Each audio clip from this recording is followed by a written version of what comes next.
여러분 안녕하세요. 사회복지 실천 기술론 지금 여러분들 강의를 쭉 들어오고 있습니다.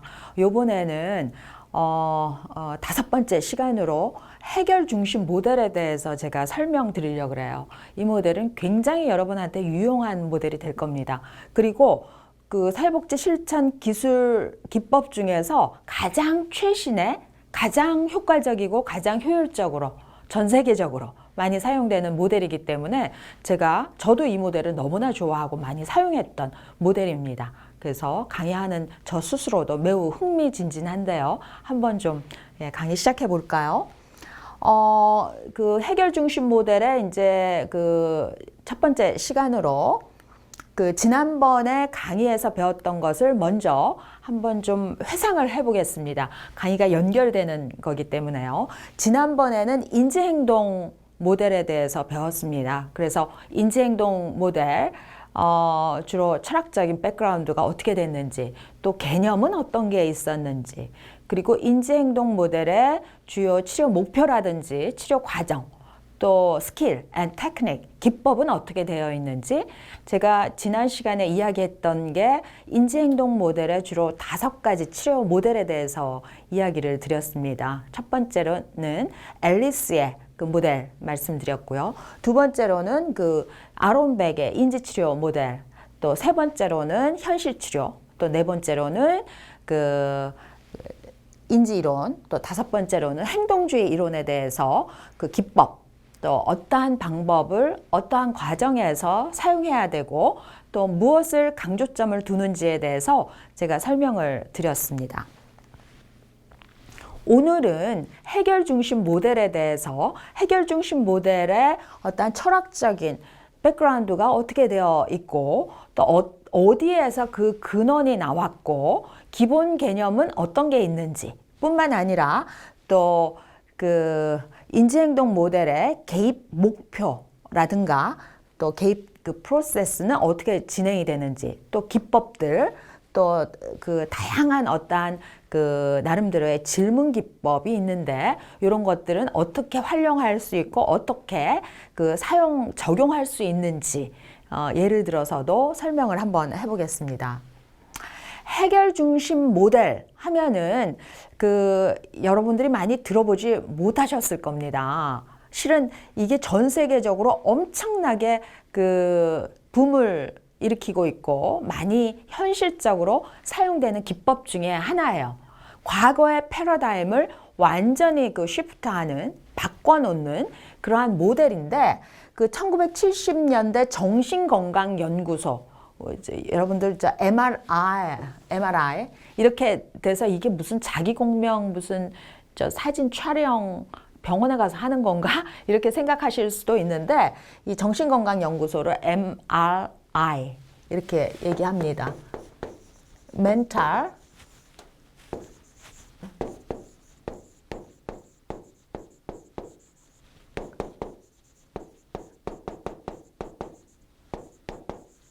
그래서 그 이니셜을 따서 MRI Institute.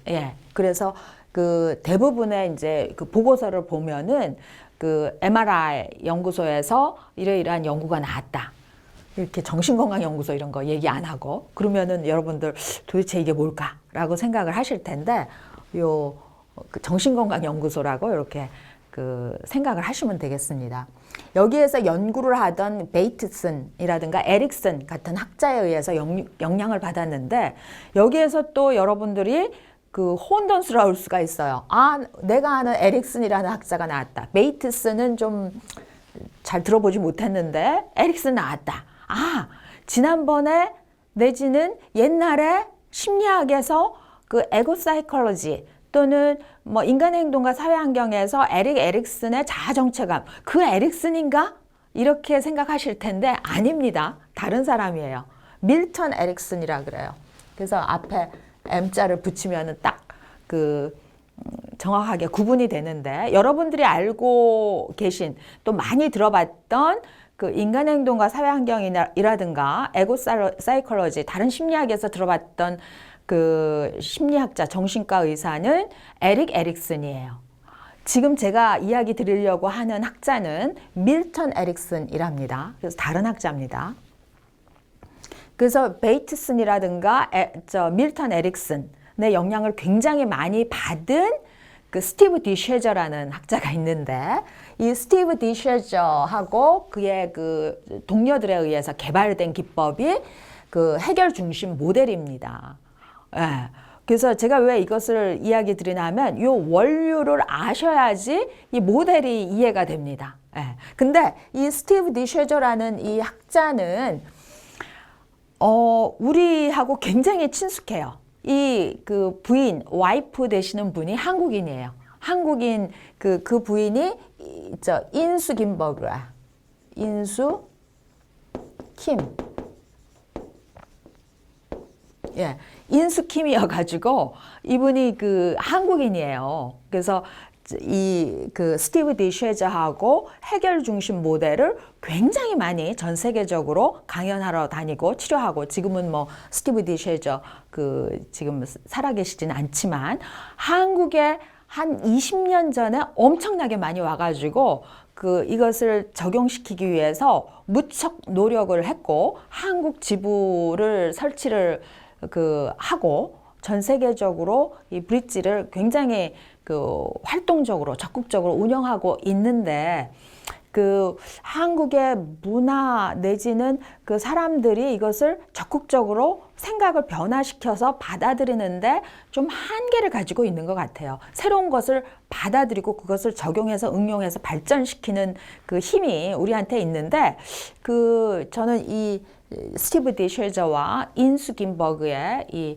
단기 치료, 해결 중심 모델이 더 확장되기를 원하는데, 여러 가지 지금 상황 속에서 제 생각만큼은 확장은 안 되고 있는, 또 사회복지 실천 기관에서 그 정도로 많이 쓰이진 않는 것 같아서 좀 안타까운 면이 있습니다. 왜냐하면 제가 20년 전에 여기에 푹 빠져가지고 이것을 엄청나게 공부했고, 그래서 사회복지를 공부한 그 어떤 징검다리 역할도 했기 때문에, 또 여기에 관련된 책도 그 인수 김버그의 그 오빠가 계시는데, 그 오빠가 여기 동북아시아 그 지부의 그 팀의 그 헤드를 맡고 계시는데, 그분하고 같이 이 치료법에 대해서 그 번역 책도 1992년에 그 낸 적이 있어가지고 여기에 대해서 엄청나게 제 스스로도 그 애정을 가지고 있고, 이 이론의 그 디벨롭되는 과정에 대해서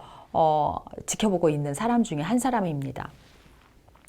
근데 이 스티브 디쉐저하고 그의 동료들이 위스콘신주의 그 미러키에 그 가족치료 센터를 설립을 해가지고 단기 가족치료라 그랬는데, 이 단기 Brief Family Therapy Center, BFTC라는 말로 주로 많이 쓰는데, 그 여기에서 주로 많이 쓰는 기법이 바로 요겁니다. 해결 중심 모델, Solution Focused Brief Therapy 해서 그 SFBT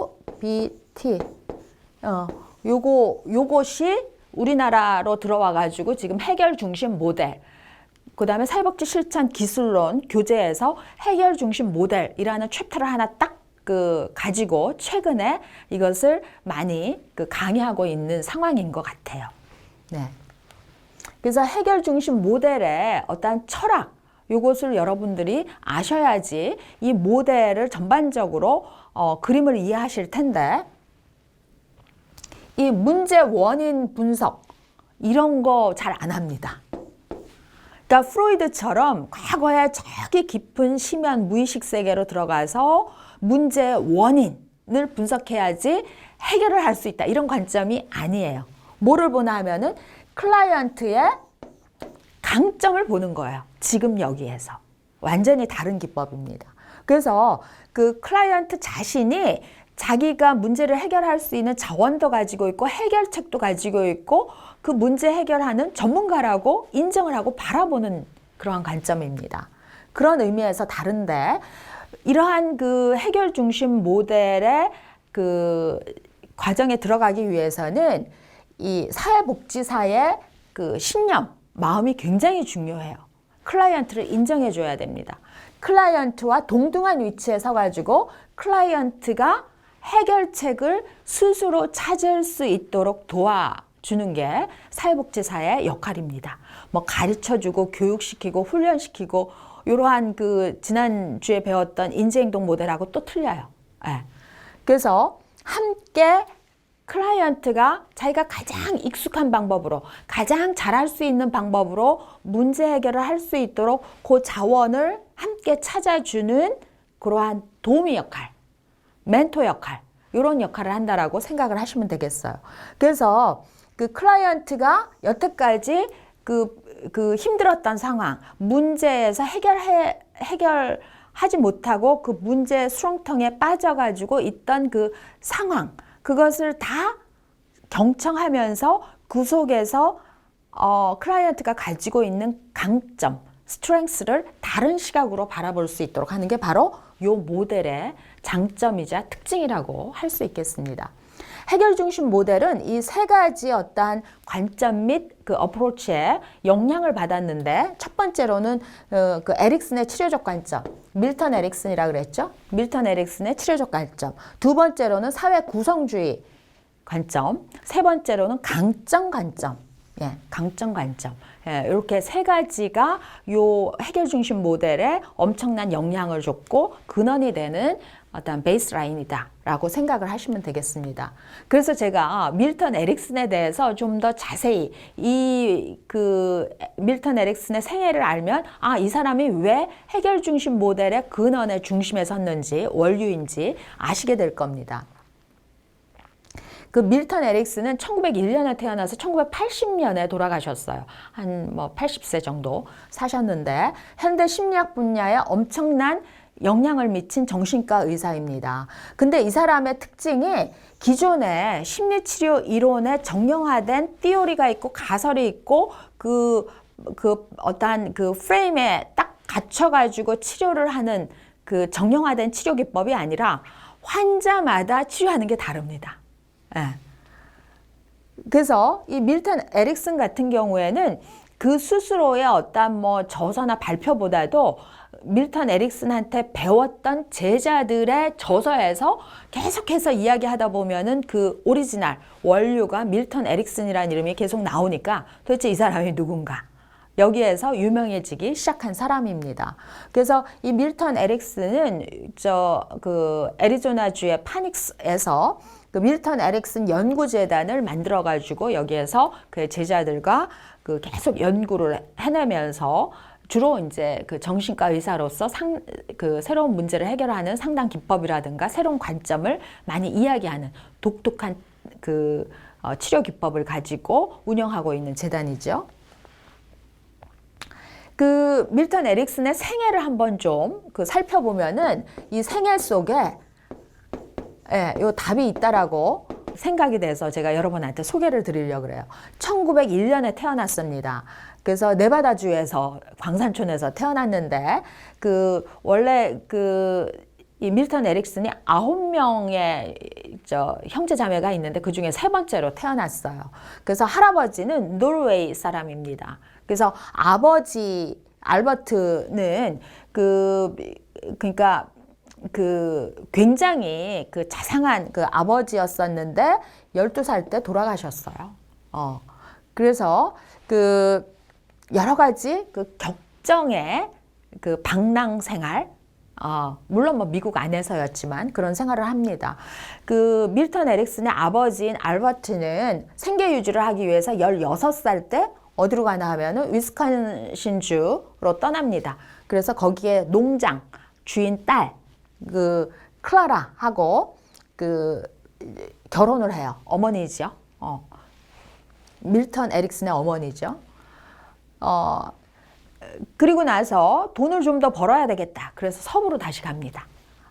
서부로 가서 네바다주에 가서 은광을 운영을 하는데 이때 사건이 터지죠. 이때 전신마비가 옵니다. 그래가지고 은광 산업이 파산을 맞이하게 돼요. 그래서 어쩔 수 없이 다시 에릭슨이 3살 때인데 어렸을 때 다시 위스콘신으로 돌아와가지고 조금만 농장하면서 살아가게 되죠. 그래서 이때 이제 점점 자녀들도 많아지고 9명의 자녀가 있고 그 작은 농장에서 소작해가지고 먹고 사는 형편이 됐습니다. 그래서 그 위스콘신주에서 초등학교 다니고 고등학교까지 다니는데 이 밀턴 에릭슨은 한 여기 뭐 4.5마일 떨어진 그 곳으로 학교 다녔다 그러는데 한 7km가 넘는 곳을 하루에 14km. 예. 이러고서 매일 도보로 학교를 왔다 갔다 한 겁니다. 엄청난 아이였었죠. 그래서 그 8살 때부터 농장일 함께 도우면서 생활을 했었고 또 여름방학 때는 엄청 농장에서 일을 많이 하는 그러한 그 아이였는데 드디어 이제 1919년에 고등학교 졸업하고 그 이후에 그 고학으로 또 그 의대까지 졸업을 하는 그러한 그 전도 유망한 청년이었는데 문제는 요때 또 일어납니다. 17살 때. 제가 말씀드렸다시피 아버지가 돈 벌러 서부로 갔을 때 은광을 번창하게 산업을 일으켜서 하고 있다가 전신마비가 왔다 그랬죠.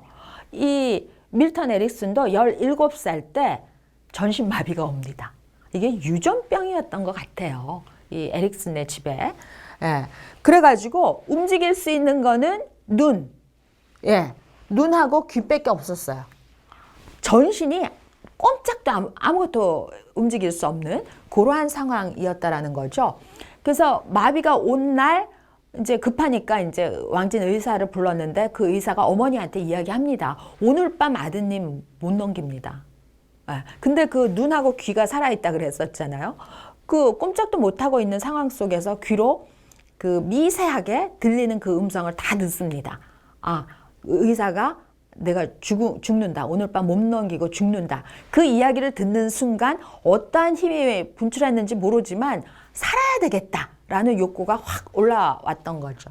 그래서 이 삶에 대한 욕구에 불을 지피게 되고 그 전신 그 마비를 하나하나 극복해내는 과정을 자기의 치료 기법에 응용해서 발전시킨 사람이에요. 대단하죠. 네. 그래서 이 그 전신마비가 됐으니까 혼자 움직일 수 없으니까 그 어머니께 내지는 형제들한테 흔들 의자에 좀 앉혀달라. 그러니까 앉으면서 밖을 바라보면서 나도 밖에 있는 저런 사람들처럼 움직이고 싶다.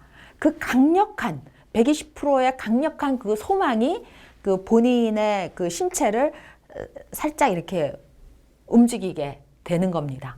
이러한 것들이 1년간 지속하면서 결국 1년 만에 전신마비에서 그 역경을 딛고 일어서 가지고 그 회복을 하는 거죠.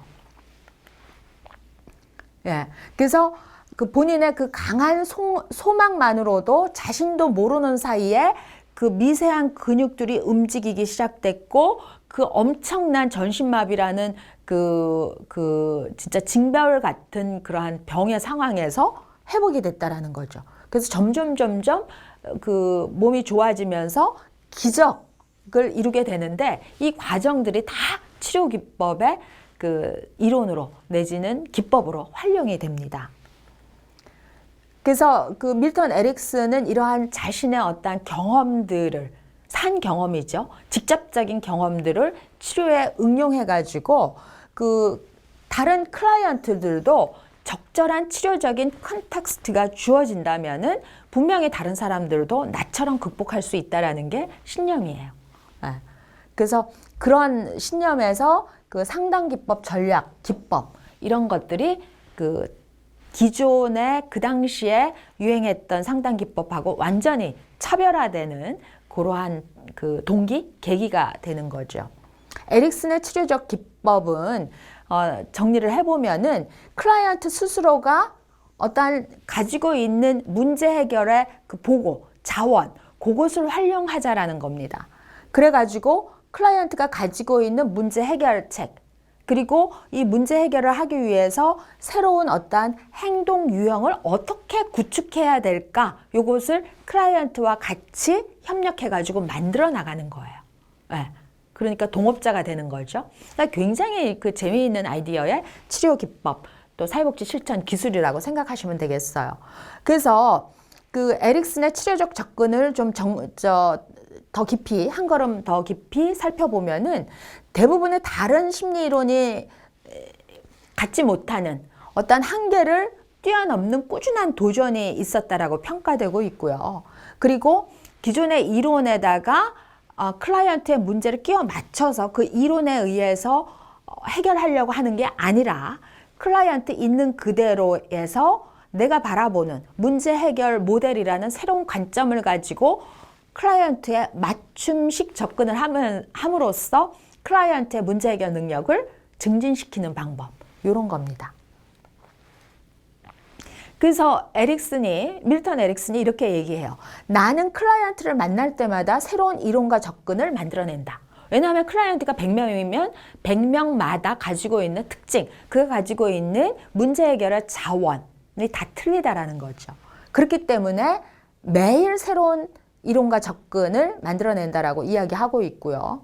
그리고 이러한 문제 해결을 하기 위해서 충분하게 융통성을 가지고 접근해야 된다. 그래서 최근에 우리 4차 산업혁명과 맞물려 가지고 돌아가고 있는 새로운 관점, 이게 뭡니까? 융복합적 관점이죠. 예, 융복합 치료 이론의 아주 전형적인 예라고 저는 생각을 합니다. 밀턴 에릭슨의 이 치료 기법이. 그래서 밀턴 에릭슨의 치료 기법을 다시 한번 정리를 해보면은 주요 개념 3가지가 나오는데 정형화된 어떤 이론이 없어요. 그리고 성격 발달 단계도 1단계부터 에릭 에릭슨이 이야기한 것처럼 8단계까지 그런 것도 없어요. 예. 그래서 뭐가 중요한 개념이나 하면은 클라이언트를 어떤 준거 틀에 맞추어서 창의적으로 상담을 하는데 클라이언트의 맞춤식으로 해야 된다라는 거고, 또 작은 행동의 변화가 큰 행동을 변화시킬 수 있다. 요거는 체계론적인 관점이에요.